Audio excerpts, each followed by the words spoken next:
Good night, Joaquín. Thank you so much for making time for this interview. I really appreciate it. My name is Elliot, and I'm currently conducting research on the impact of poor sleep habits on university students, focusing on both their academic performance and psychological well-being. As you know, this interview is part of a university research project, and your perspective as a psychologist will be a key source of expert insight for the study. The interview will consist of around 10 questions and should take approximately 15 to 30 minutes, depending on how the conversation flows. There are no right or wrong answers, and I'm interested in your professional experience and perspective of this topic.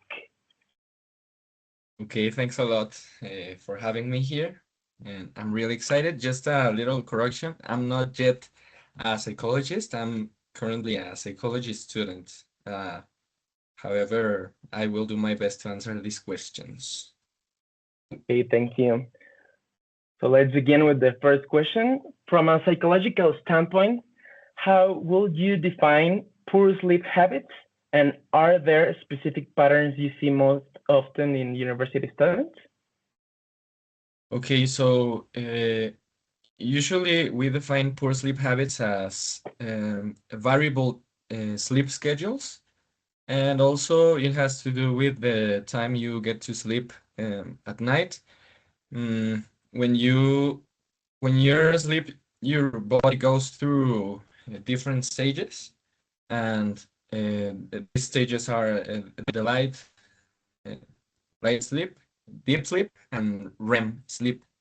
If you don't get hours, you usually don't get uh, enough deep sleep time or REM time, um, which are the stages in which your brain regenerates. Uh, Even the feeling of rest that you get when you sleep for 8 hours, those are correlated with a more deep sleep. Uh, However, for example, that's also interesting. When you get a lot of sleep, but you were sleep deprived before, you get into a lot of deep sleep. However, you don't feel as rested, and that also has a negative impact on your, especially on your cognitive abilities, you know. Um, so yes, poor sleep habits would be variable sleep time. For example, if you get to sleep at 10 p.m. One night, and then the next night you go to sleep at 2 a.m.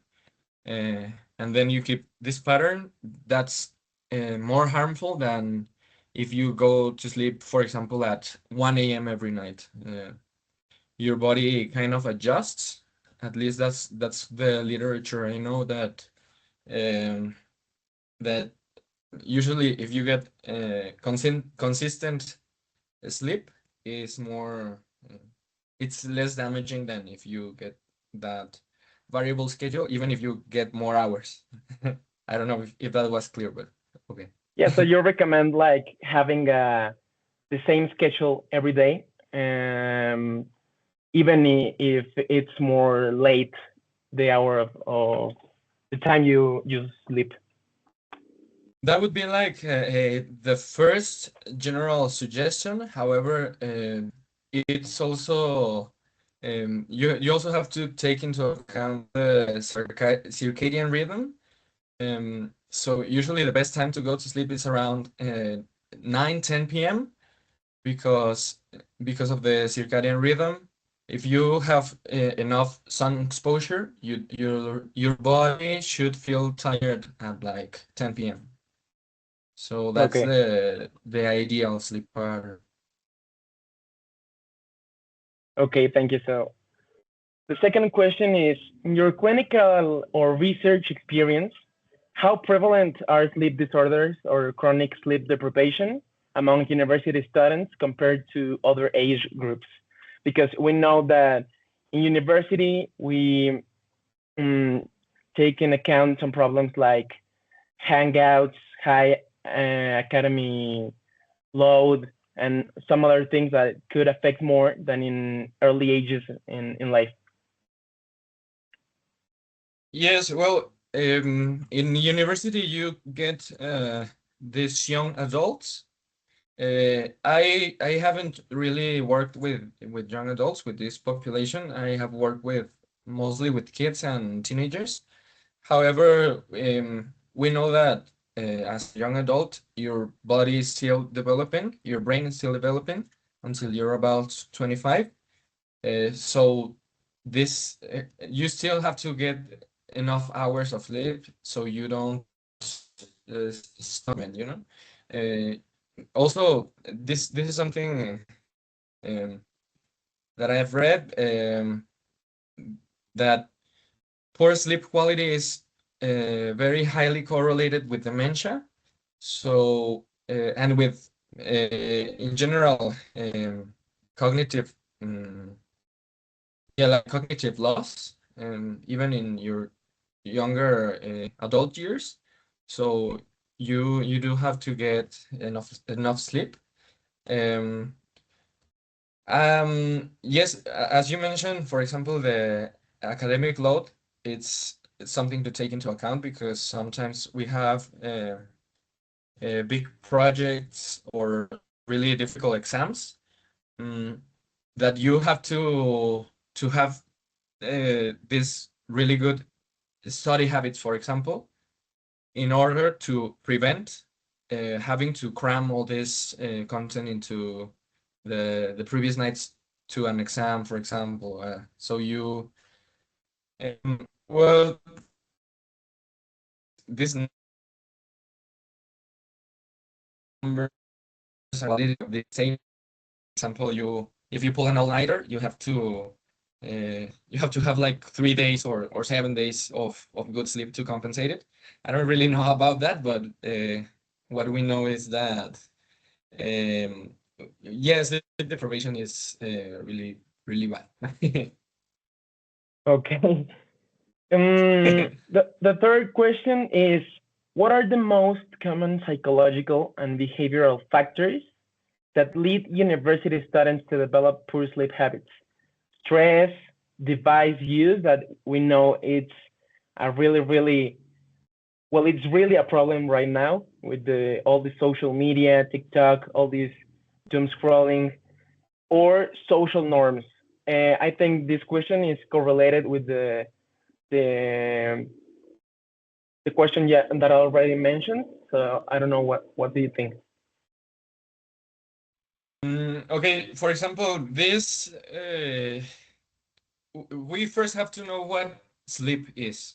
Okay, so there's this you um, you know that sleep is a process in which your structures that are more conscious. For example, the in English, I think it would be the id. In Spanish, we call it the el yo. Um, so this structure just gets shut off, and you have these processes in which your subconscious starts to make associations or process different events. For example, also dreams are very important in psychoanalytic work. Freud wrote a lot about dreaming, about the interpretation of dreaming, because we get to symbolize what happens to us in the day, also through sleep. We can also make this through psychoanalytic processes, but sleep is a way that your subconscious manifests and also like fulfills certain desires that you have and that maybe you don't really express. So this is like what we study mostly in the Universidad de Guanajuato, the psychoanalytic standpoint. Um, so, for example, some things that are behavioral factors that lead to university students to develop poor sleep habits are if they are stressed and they cannot um, pull away from those stressful situations, you know? For example, if school life is stressful, and then their family life is also stressful, and everything is stressful. They don't have a break. They usually get into this that really damaging cycles of being stressed all the time and not being able to have a break. Uh, Even not only is this with stress, this is with any negative emotion that basically we in psychoanalytic terms it would be like if you have um an emotional attachment to anything, if you cannot cut that attachment temporarily in order for your it to go to sleep or to stop working, um then you isn't exclusive for negative things. For example, yeah, you can have like negative events happening in your house or or in your school life, but you can also have really exciting things, uh, the emotional attachment in Spanish it would be like ligazón, like the attachment, yeah, like the bonding as well. The emotional bonding that you have with situations, um, that keeps you awake because you want to keep interacting with the world. So And even if it's sleeping is positive, I'm sorry, you got like cut off. even Can if you repeat? it's a positive emotion, Yes, as well. Yes, because you still have this really strong emotional attachment, and the process of flip is taking all the external emotional attachments and putting them back into the self. And yeah, that's basically the psychoanalytic view of sleep, and that would be my explanation, my first analysis on why some people develop these poor sleep habits. Uh, they basically don't have a break of either positive or negative emotions. It's indifferent. okay. The fourth question will be, how does chronic sleep deprivation affects cognitive functions like memory, consolidation, attention, and decision making in young adults? Okay, so for example, in class, we we have I had this class where we reviewed um, children's psychopathology. And one of the first things they told us is that if a kid doesn't sleep, they are going to have a learning problem. Why is that? Because you don't have the attention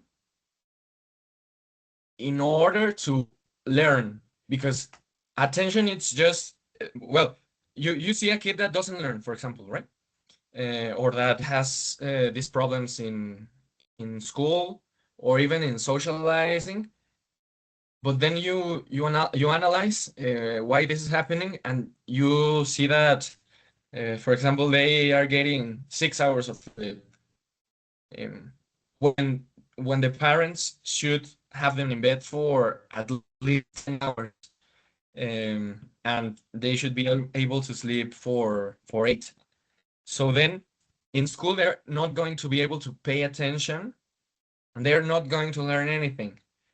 Um, so because, for example, memory consolidation also has this aspect. Um, if you want to get something into your memory, you have to repeat it, but you have to repeat it and pay attention to it.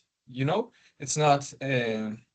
You cannot be like a robot just repeating stuff like, I don't know, uh, laws or anything that you are learning in school.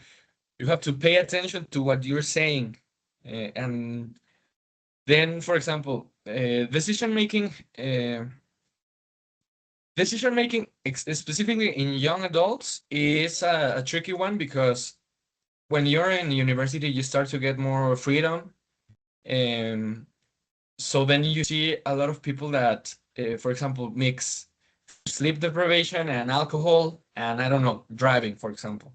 So then you get into these complicated situations with maybe accidents or yes, it's like a combination of factors, you know.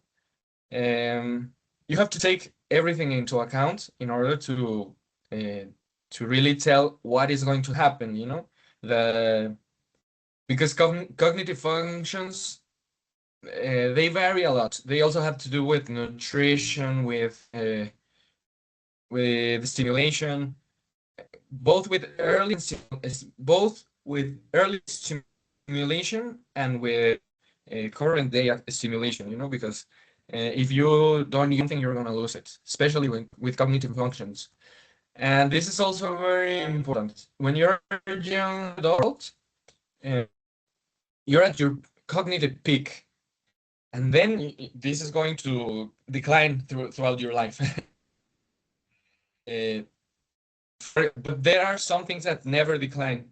If they decline, they usually um, they usually point to maybe organic damage, like a lesion or something like that, in the brain.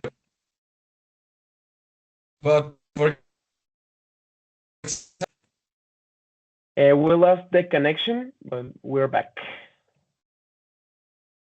okay, and what was I saying? You were talking about this like vicious cycle that you achieve and the organic damage in the brain more than like external damage. Okay, so basically, um, you have to know that you have uh, to train your cognitive functions throughout your life to maintain them, and this has to start from adulthood, from young adulthood. Well, it would be better if you started from childhood,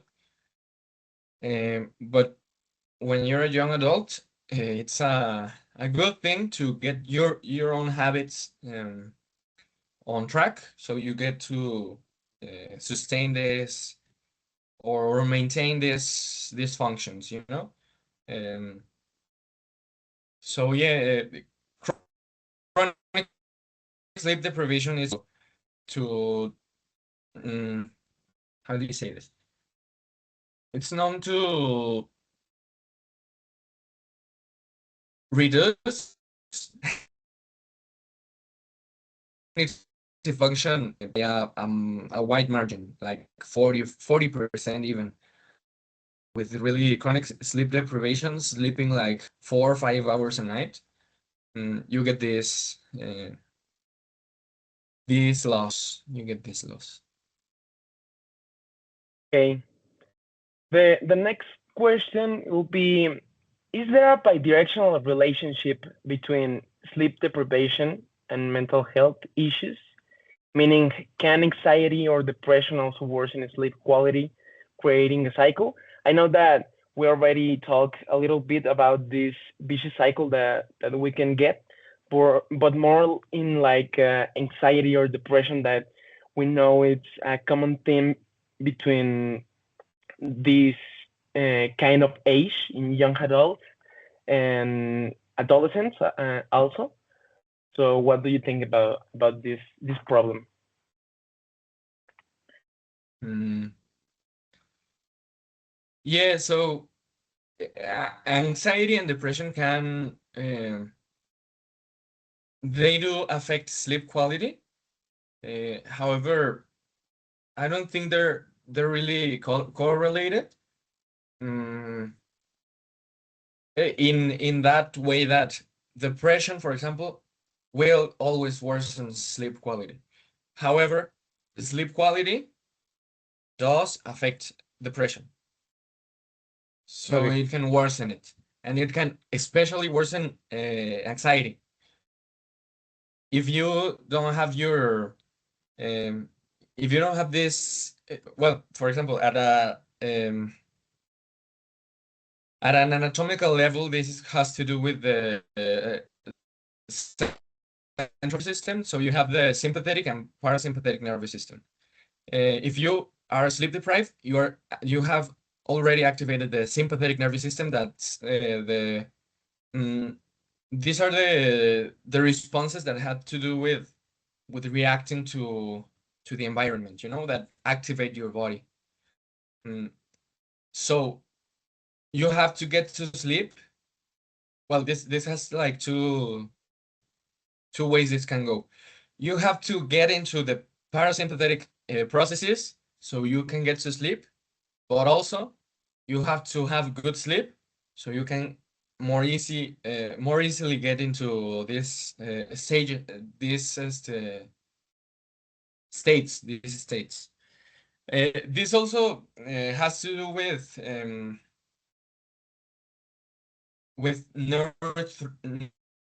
neurotransmitters. So there is neurotransmitter that's called GABA. This is a neurotransmitter that's an inhibitor of stimuli in the environment.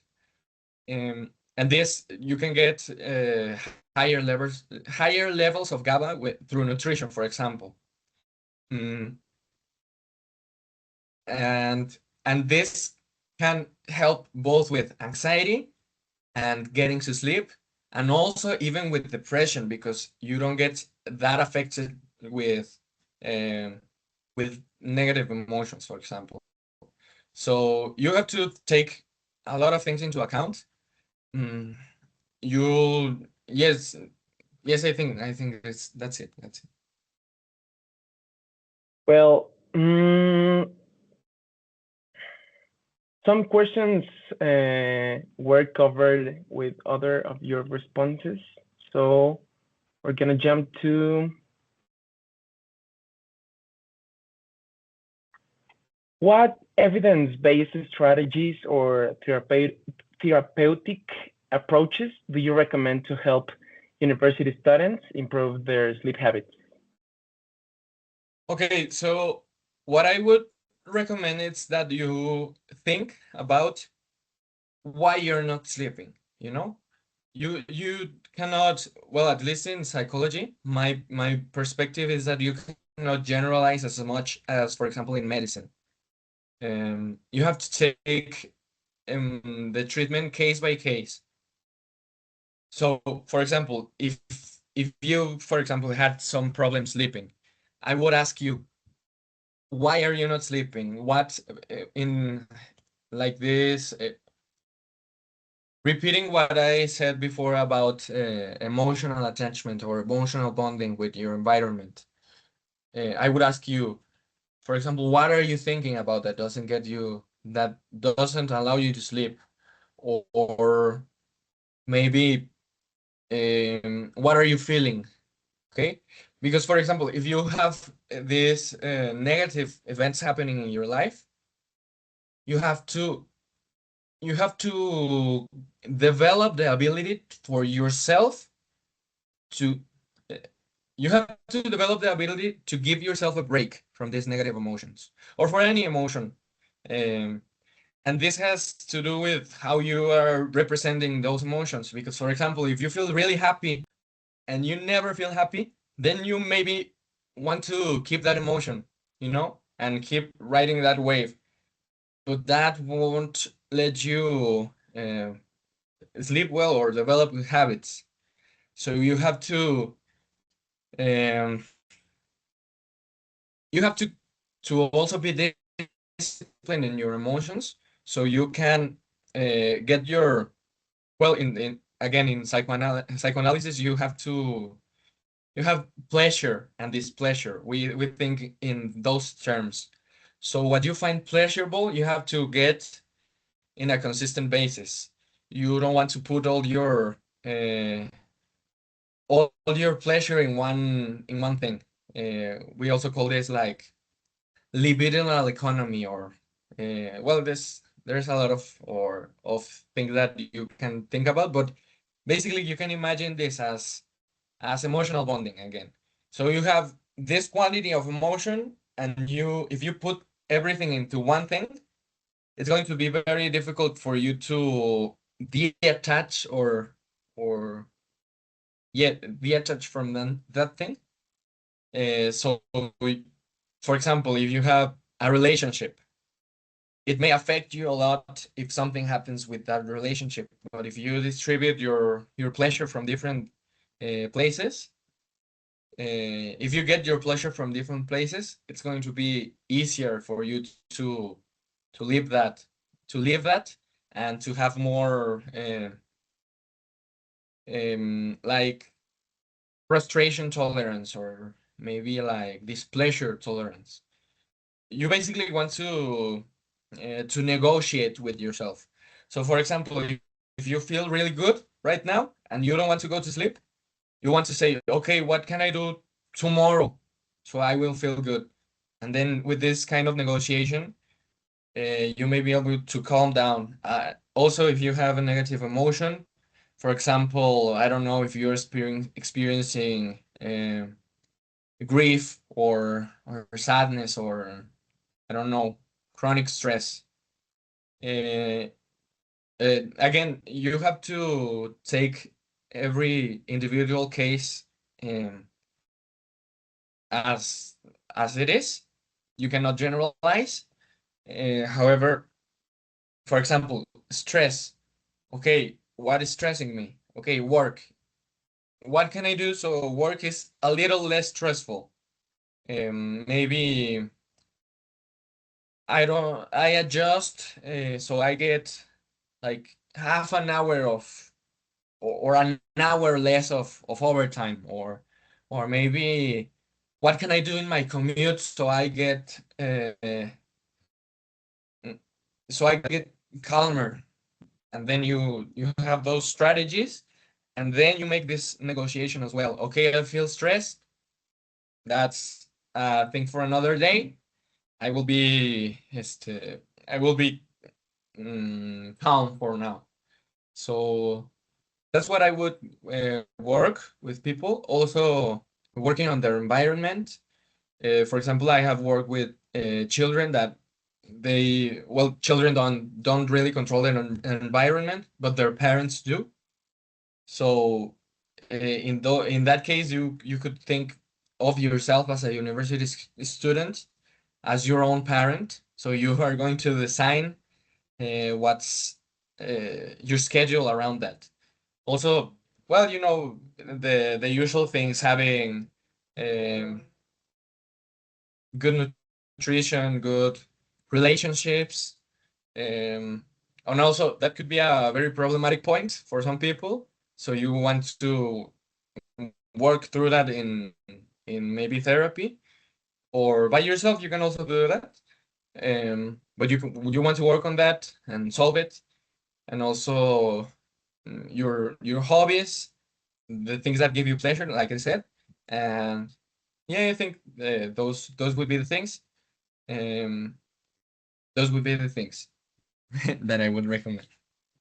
Okay, it's interesting because I was thinking about more like a medical based or biased way before the interview. I was not taking into account things like the overall environment and treating like more psychological on a more psychological way the problem, more like what are your emotions and how your emotions are affecting you, because I think nowadays the majority of people think like me in okay, good nutrition, but um, you need to wake up early and you need to take this pill or something like this, um, before taking into account these things like what are your thoughts, your emotions, how can you solve these other things,